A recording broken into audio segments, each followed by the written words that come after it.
Magandang gabi po sa kanilang lahat mga minamahal.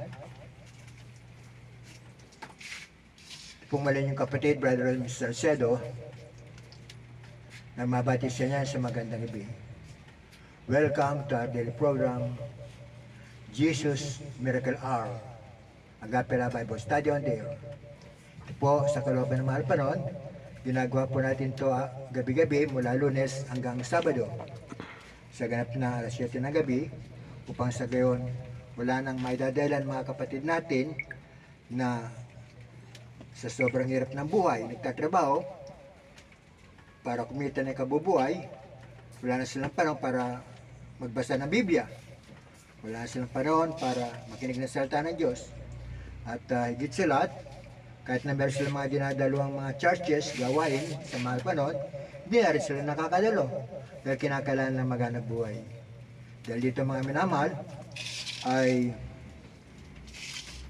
hinipo ako ng mahal panon para sa gayon ay magdala ng kanyang salita gabi-gabi. Wala na may dadala ng tao, nakapanagpuna na sila, pamay na sila, wala kang gagawin kundi maupo at team na makinig sa salita ng Diyos. Pagka po tayo nag-umpisa ng gawain, kung maaari po, wala nang tatayo, wala nang mag-usap-usap, wala nang magkukwentuhan, at lahat tayo ay concentrated sa ating mga cellphones na kung saan ginaganap ang ating gawain sa pamagitan ng aking Facebook account at YouTube account. Napapakinggan po tayo, hindi lang sa buong Pilipinas, kundi sa buong mundo. Kaya mga minamahal, napakalaga po nating tatalakayin ngayong gabi, sapat mayroong nakaambang panganib sa ating bansa. Kaya manalangin muna tayo, sa gayon, gabayan tayo ng mahal panahon sa ating sasabuang pag-aaral ng Diyos. Mahal panahon, so ito ay tatalakayin isang napakalagang paksa na magliligtas sa amin sa nakambang kapamakan, hindi lamang sa buong Pilipinas kundi sa buong mundo. Nagaganap ngayon mga iba't ibang mga tragedya. Kaya kayo po maglagay ng salita ng karunungan sa aking bibig, bigyan po niya kami ng Santong Espiritu, gabayan po niya kami anoint this word, O Lord. At sa mga minamahal naming nakikinig sa oras to, mahal panahon, buksan niyo po ang kanilang kaisipan ng mga pangunawa upang makisa sila sa akin sa gabing ito, sa pananalangin.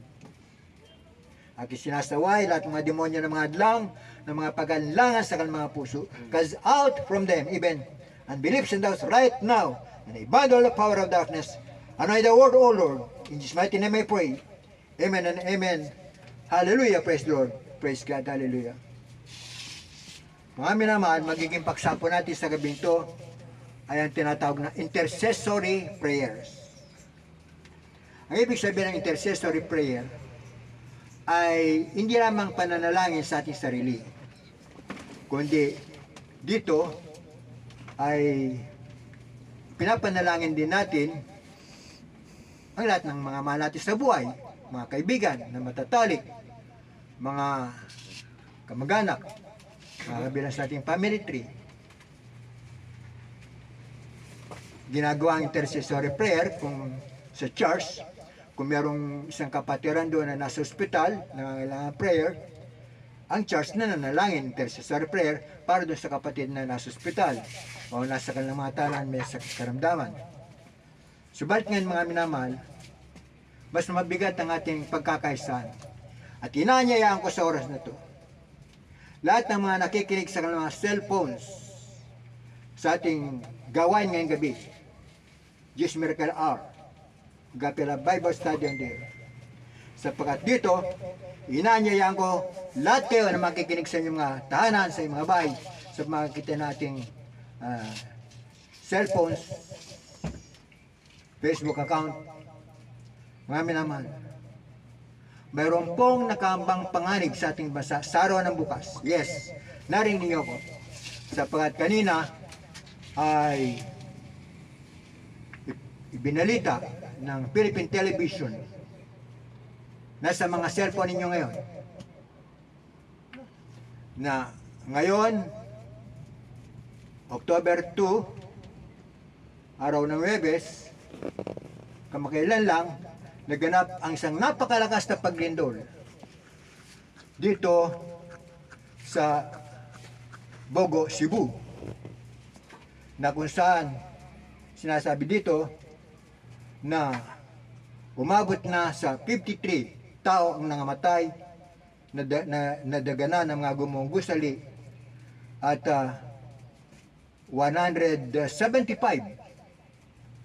ang mga nangasugatan, injured person, balian ng mga buto, 175. Na dito pa lamang sa Bogo, 30 tao na ang nangamatay.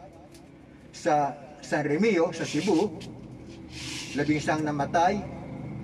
Dito sa Medellin, lahat ito sa Cebu, kamakailan lang, naganap ito, 10 namatay. Sa Sogod, 1, at saka sa Tabilin, 1. At dito, mga minamahal, kasunod nito, sinabi ng Peebles na magkakaroon ng sunod-sunod na earthquakes. Yung tinatawag na aftershock, magkakaroon. At binalita rin ng Peebles na kumikilos na ang fault line na daraanan ng lindol. At sinabi ng tagapagbalita sa television kanina na bukas, October 3, ay 2 lindol na malalakas ang tatama sa Metro Manila. At dito, sinabi ng Peebles na ang mga fault lines na dadaan, pag sinabing fault lines, nakakatakot to sapagkat ito ang dinaraanan ng lindol. Sa Quezon City, eastern side, daraan ng lindol. Sa Marikina, western side, fault line, daraan ng lindol. Sa Pasig, na malakas ang fault line sa western side, dadaan ng linggon. At sa Makati, naku po, nagtataasan ng mga building dito sa Makati area. Sa eastern side, fault line, dadaan ng lindol. Sa Taguig, sa Muntinlupa, at sa Laguna, mga daraanan ng lindol. At pag sinabing Metro Manila, Kalakang Manila, kasama dyan ang Caloocan, ang Malabon, ang Nabotas, Muntinlupa, lahat ng kasama sa Metro Manila na merong fault line, dadaanan ng lindol. At dito mga minamahal,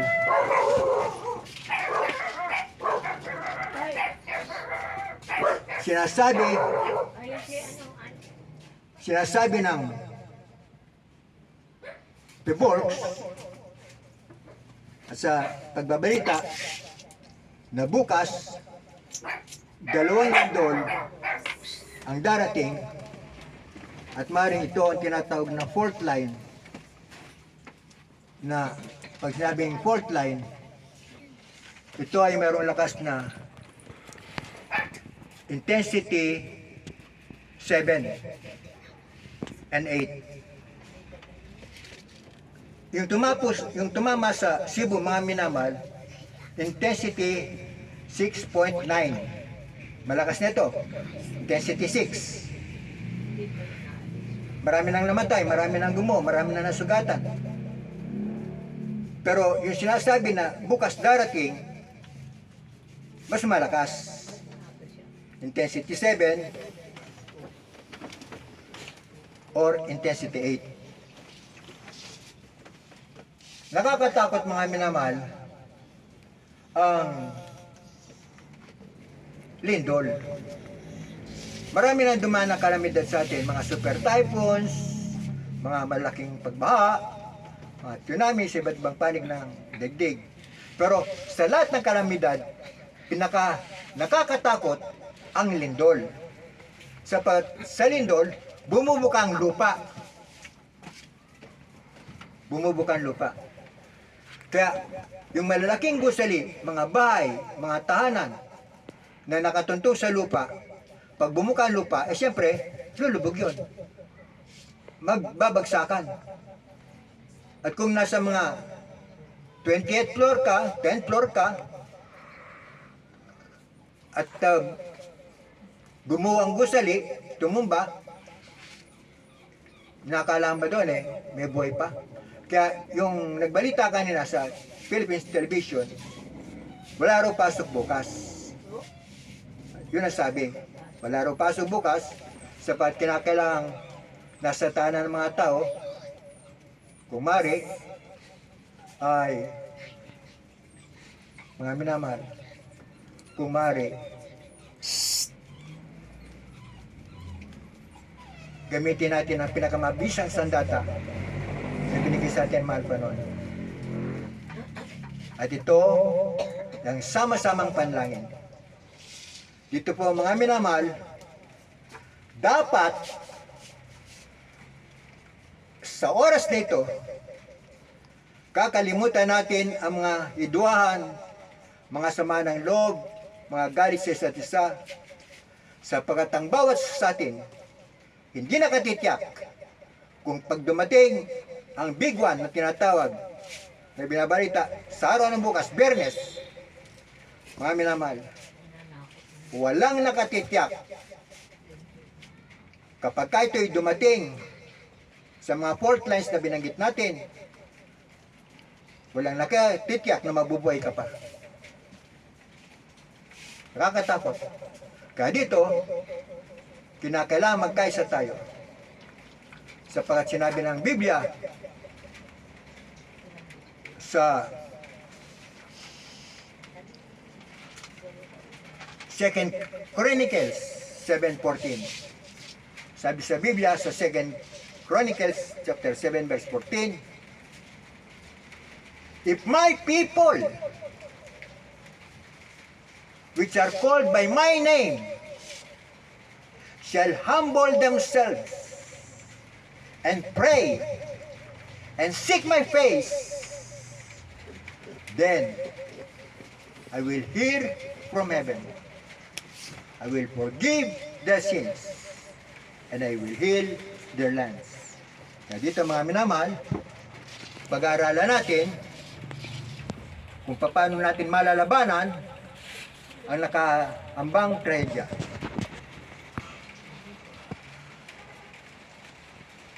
Marahil tatanungin nyo, bakit ba dumarating ngayon sa mundo ang mga katakot-takot na trahedya? Yun lamang mga nakaraang buwan sa Los Angeles, bumaba ang apoy sa langit. Tinupok ang buong Los Angeles sapagkat mayroong mga tao doon na tandisan, hayagan, kinalaban ng Diyos ng langit. Hindi malaman ng mga tao kung saan ang galing ang apoy.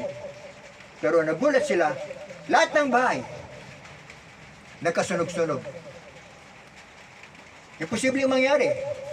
Sapagkat kung isang bahay nasunog, pwede masusunog yung katabi mo lamang. Pero dito, buong syudad nangasunog. Hindi pa ba kaya naniniwala na mayroong Diyos? Sa Japan, sa China, sa Russia, iba't ibang mga bansa, dumanas sila ng mga tsunami, mga buhawi, mga malaking pagbabaha, marami nang namatay. At ngayon, parang ang galit ng kalikasan nakatuon ngayon sa ating bansa. Nakatuon ang galit ng Diyos sa mga bansang tumatalikod sa Kanya, gumagawa ng mga kasamaan sa kanilang bansa. Dog eat dogs, survival of the fittest, matira ang matibay. Kaya sabi ng Biblia, in flaming fire, our Lord Jesus Christ is coming again. And He's coming again with vengeance.